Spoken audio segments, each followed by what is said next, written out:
Hello there, glad to have you join us on another very interesting edition of Health Matters, reaching you on NTA Channel 12, your dependable station. I am Umar Basidate, and today we'll be having a very interesting conversation with the Chief Medical Director of the University of U.U.T.H Hospital, talking about Professor Mbasi. Hello, Prof. Welcome to the program. Thank you, and thank you for having me. Thank you, sir. And so you know that you don't have to leave. You can't touch that dial, else you'll miss a whole lot. There are so many questions Prof will be addressing as it concerns the health sector in Akwa Ibom State. So, Prof, first of all, how has the journey been as the Chief Medical Director of U.U.T.H? Well, I would say it's been interesting. It's also been tough. It's been a journey of discovery.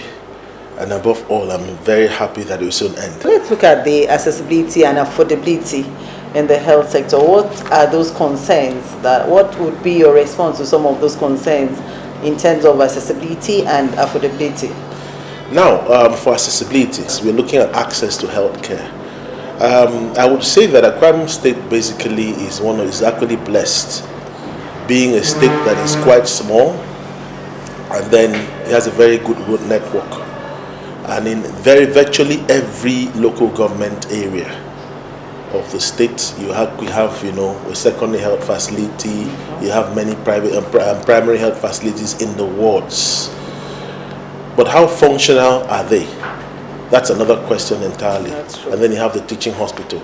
The major challenge is now access in terms of affordability, because in Nigeria, unfortunately, more than 70% of the patients still have to do what they know as out-of-pocket payments. We do not have this universal coverage. Not everybody is covered. And that's a very major problem here in the University of U.U.T.H Hospital. It's also sad that as much as 50% of the patients that come here cannot afford, their medical bills. And what am I saying? So even if the best doctor in the world, assuming there's not like the best doctor, right? But assuming the best doctor sees that patient, and then that patient still has to do some investigations and cannot afford the investigations. Now, assuming the patient can now manage to do investigations, and then you now write a prescription for the patient, and the patient cannot afford the prescription, then definitely you cannot achieve your desired goal of treating that condition. So it's still a very major challenge even in the state here.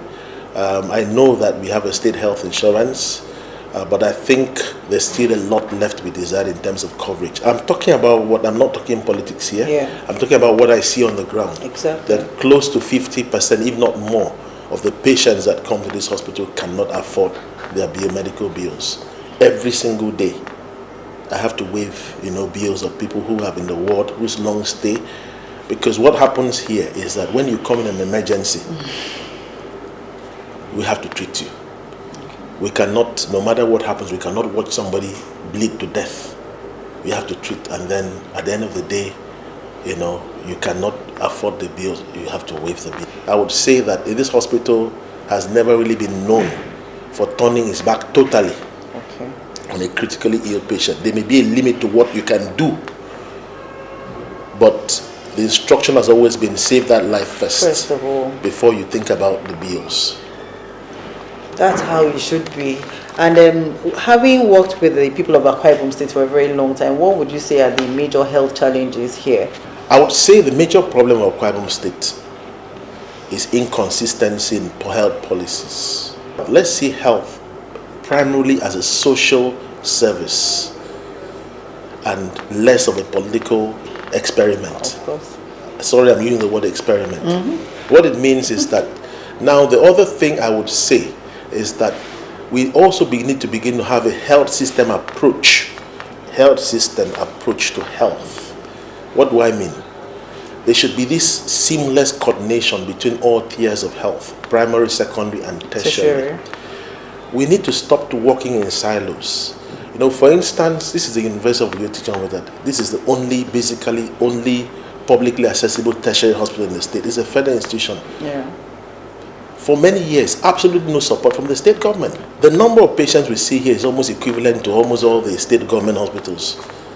But yet, no, there was no support. I would thank the present administration. At least we are beginning to see some little support. Okay, Prof, you know that usually they say prevention is better than cure, and a lot of our people die out of ignorance.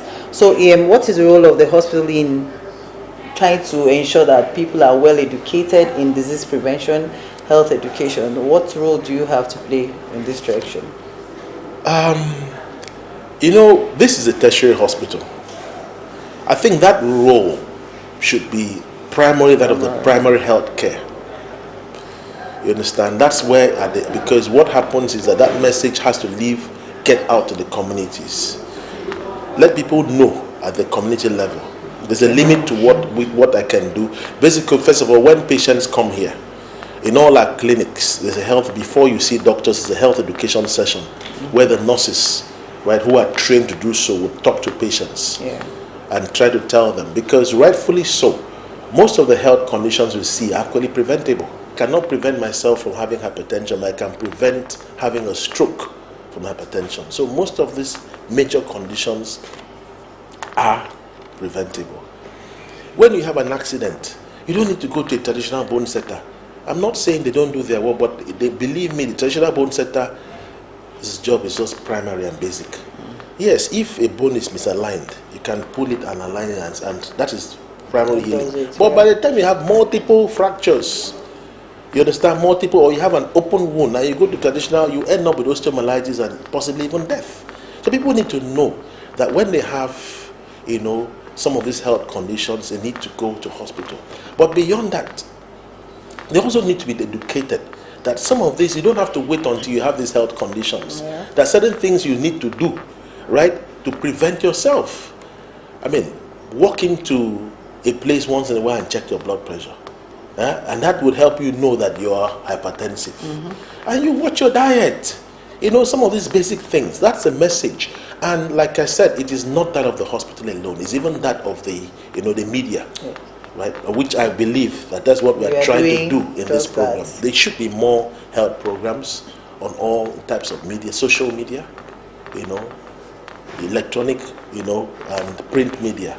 People need to be informed to have a more, be more health conscious. Okay, yes, Prof, you made mention of people patronizing the traditional birth attendant, and you know that when you interact with some of these women, I've had reasons to interact with them, and you discover that some of the complaint is that you go to the hospital and the treatment meted out to you by the nurses. Some of the nurses are so rude. So, I mean, as an administrator, what do you do to tackle some of these? I'm sure you've had cases, you've had reports. Yeah, I tell my nurses every day, whenever I have, what I want to say is that in every system there are good people and there are bad people. Unfortunately, the attitudes and behaviors of a few bad people tends to paint the rest of the good people in a bad light. What you're describing probably will be 0.5% of the nurses anywhere, not necessarily. Yeah, did you hear me? 0.5. It means that 99.5 actually know what to do. 0.5 may misbehave. So what I tell my nurses, because what I see, what are the causes of some of these issues, is even the patients themselves. A patient would come and and demand attention, demand this and that. I tell them, and I've said it over and over again, a woman whose child is convulsing is not a normal person. Sure. If she shouts at you, please don't shout at her, because if the tables were turned, have you heard me? You probably would do the same. Or worse. Okay, and then that takes us to facilities within the hospital. How adequately equipped is the U.U.T.H? You have enough medical facilities? You saw me take a very deep breath. Have you heard me? I think U.U.T.H is a tertiary hospital, but I have to say, unfortunately, the resources, for whatever reasons, for a lot of these facilities, we've done well over the years, because if you ever came to this hospital 10 years ago, it's not the same hospital. Over the last 10 years, in terms of infrastructure, they've been close to about 15 new buildings. Wow. Either built up or heavily renovated in this hospital. So it's not, like I said, I came to this hospital in 2004. 4th of January 2004 was when I reported here as a very young consultant. And then most of the hospital was in this building.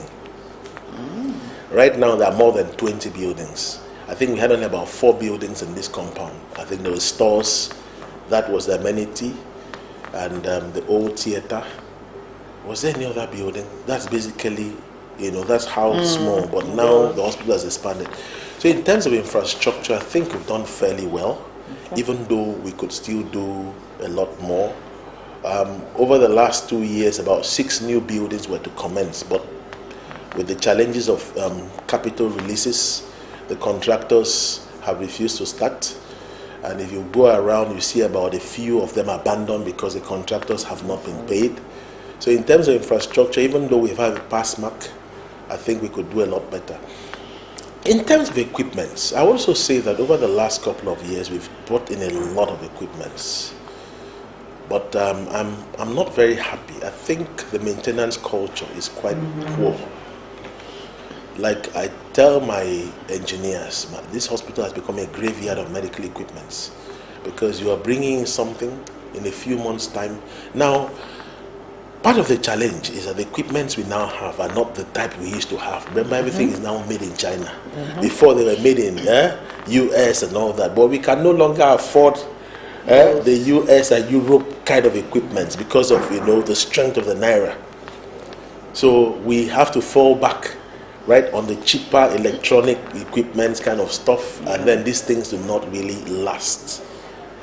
Part of it is the fault of not maintaining it well, but part of it is the equipment itself. So but then we have a challenge in some of the very major equipments which we need. Our CT scan has been down for a few years now. At the last time, I needed over 100 million to fix it. But in 2024, we had this provision for a radio diagnostic center, which we started. We were supposed to bring in a brand new CT scan, an MRI, fluoroscopy, X-ray, all this high-tech. But unfortunately, that project has not been completed because of incomplete capital. I'm a bit scared when I say these things on air, but it is what it is. Okay. The place is there. We had a new radiology complex. It was supposed to have been furnished state of the art with all these things, but it is not there. But mercifully, again, through partnerships, the Nigerian Sovereign Investment Authority, NSIA, is building an advanced diagnostic center within the hospital. I pray in the next few months that will be fully commissioned. It's actually going to be further down, fantastic place. But I'm a bit worried because that may not be totally openly accessible to people who cannot pay, because it's a public-private, remember, Nigerian Sovereign Investment Authority, MedSev. So it's like something that should recoup its funding. So I'm not sure that these indigent people who cannot have money to pay would have access. So it's still, we're hoping that money will be released. Okay, we'll take a break now. We'll be right back. Don't go away.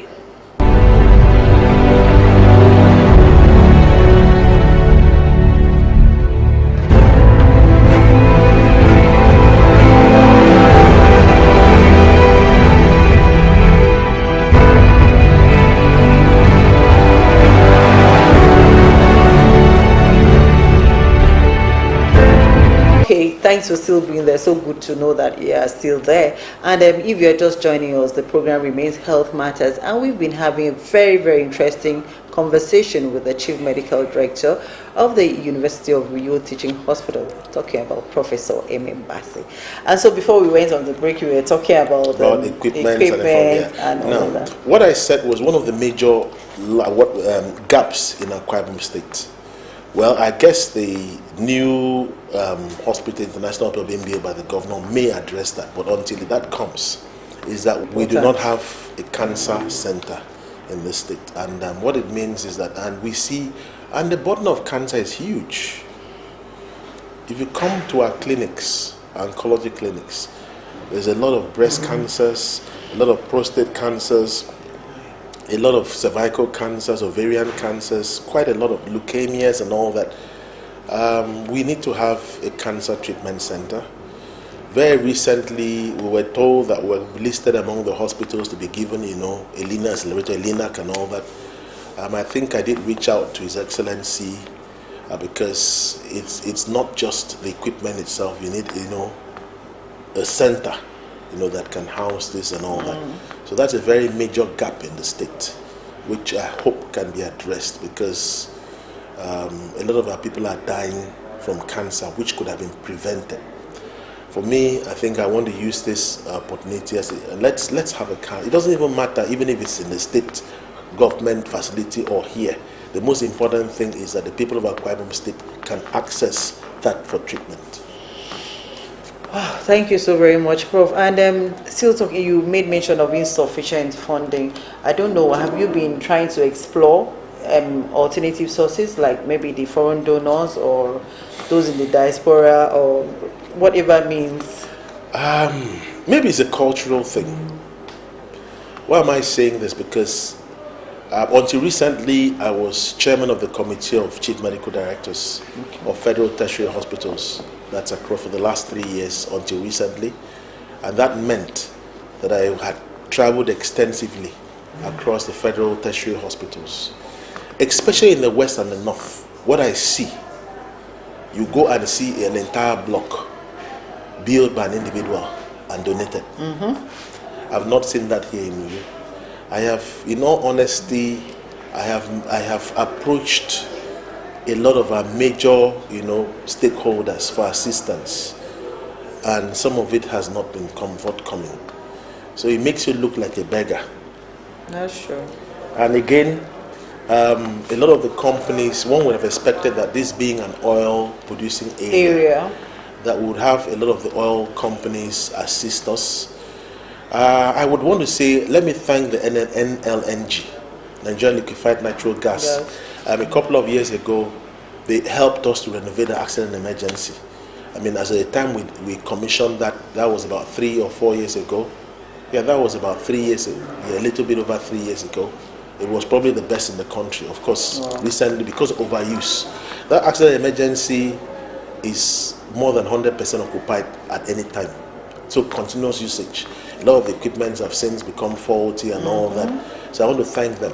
Now, the very sad news, and I'm going to call them out, is that in 2017, a groundbreaking for a trauma center was done in this place, done by the then governor. It was to be built by Mobile Producing Nigeria. Up till now, the ground has not been broken. And I think that is very responsible for a corporate entity to come and do groundbreaking by a whole, bring a whole governor to do. It's not the governor's fault, it's that fault of the company. Yeah. So that was, groundbreaking was done. And up till now, the ground has not been broken. So when you look at some of these things, you begin to wonder, really. So I think maybe it's a cultural thing, because in Lagos, in U.C.H, all this other Western, you see a lot of projects, companies. Yeah. Yes. Here, there's no support. So that's a tragedy. It's a serious challenge there. And now let's look at the Japa syndrome. Okay. A lot of health professionals are leaving this country, and I'm sure U.U.T.H is also affected. Yeah. So how are you managing this? Japa syndrome. I think it's a global thing. They are good. It's good and bad. Let's start with the good. The good is that when people leave, some of them eventually come back, but they have gone to experience the best practices. Did you hear me? Some of them come back, because we've seen some come back, especially those who went to Saudi Arabia, took leave of absence. Okay. The ones that go to Saudi Arabia and the Gulf states come back because it's a 10-year contract. So they come back, and for many of them, they've gone to see and observe some of the best practices. So they come back and help to impact that back. And then number two, it also, on the good side, could we have really absorbed all our health workers? Where are the jobs? So again, it helps to provide jobs and livelihood for people. But the reverse side is that, yes, especially among the nurses, too many of them have left. Too many. And the ones that go to Canada, the UK and the US don't tend to come back, especially Canada. and the UK, they don't tend to come back. But it's a lot better. And yes, too many nurses have gone, and quite a lot of our doctors have also gone. So it's really affected us, especially at the specialty. Yes, you can say that you can always replace the nurses. Yes, you can, because the nursing schools are turning out, even though you cannot really replace experience. Yeah. But for the medical doctors, especially the specialists who leave, I think it's actually very, it's a very sad thing, because so much, skills. I mean, like here, one or two of our doctors, I wouldn't mention names, who were more like super specialists, in all this, have left. And what it means is that those procedures, which they were probably the only ones who could do it. How do I explain it? Okay, let me use for example now. Your head of the prostate, isn't it? There's normally when they're doing prostatectomy, they open up and do resection, but there's an endoscopic procedure known as a transurethral resection of the prostate using endoscopy. And we have those things here. We have the endoscopy sets here, but the person who could do it had gone. So that means that particular procedure can no longer, I'm just using it as an example, can no longer be done. So that's what we've lost, some of our super specialists, and I think the quality of care has suffered. Wow. And so what do you think could be done? Because even the people going to nursing school, going to medical school, a lot of them are going there with intention. You understand? Okay, now, why you have to ask yourself, why do people leave? I remember somebody using a derogatory term that many of them are economic refugees. I beg to differ. It's not only about economics that makes, even though that plays a role. Basically. Now, if you equip these hospitals, fund and equip our hospitals very well, so somebody, has the equipment, have you heard me? Yeah. To practice and feel comfortable, I'm not sure he would want to leave. That's number one. And then two, his welfare. Why am I saying this? Nigeria is still one of the best countries to live. Forget what anybody tells you. If I have money in Nigeria, I will provide solar in my house and go off grid. So I have light 24/7.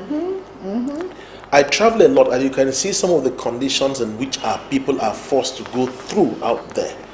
You understand? Nigeria is quite liberal. Many of people will not come to work and nothing will happen. Oh yeah, try that now in the UK. And you see your salary being docked. Of course. So if we could offer people, some remuneration that was a little bit commensurate. What am I saying? Okay, assuming a consultant could earn like 5 million naira a month in Nigeria, you convert that to dollars, that's about $3,000, a little bit more than $3,000, assuming he takes home that. Believe me, that person is better than his counterpart in the United States, who is earning like $10,000, of which almost 40% is taxed. And he has to pay bills. They have to live from bill to bill. So if you provide conducive conditions for people to work and feel comforted to practice their skills, and then pay them well, then the third thing is insecurity. Insecurity really does not affect us in this state, because to a large extent there's a lot of security, but there are a lot of states in the country where people would not want to go through, no matter what you pay them. I think those are some. If you can provide someone, you may not totally stop, because there are some people who want to go out no matter what, but it would reduce, and you begin to see people who have left begin to come back. Before I let you go, if you had the opportunity to change one thing in the healthcare system, what would that be? What would I change? I cannot speak for the whole country. Let me speak for U.U.T.H. Okay. What will I change? The organizational culture. I think is rather weak. And you understand what an organizational culture is, something people have come to see others do. I think as health workers, we should be a little bit more selfless and realize that, this basically, it's beyond just the paid, it's a call. I want to believe if the health workers, even with what we have, if people were a little bit more selfless and a little more dedicated, I'm sure the quality of services we offer across our health facilities will be a lot better. Thank you so very much, Prof. It's been a great outing with the Chief Medical Director of the University of U.U.T.H Teaching Hospital, Professor Emem Bassi. Thank you so much. Some people call me Emem Bassi. That's actually the full name. Yeah. But I shortened it many years ago. Yeah. Emem Bassi sounded, many years ago. But now it sounds cool, kind of cool. I agree. So it was so much nice having you on the program. Prof, thank you so much. Thank you. And to you there, thank you for staying on to this program. Remember, health is wealth, and you must protect your wealth, your health. You've heard so much from the Prof, and I think I don't even have anything to add. Thanks for staying tuned. Stay on now to the rest of our program.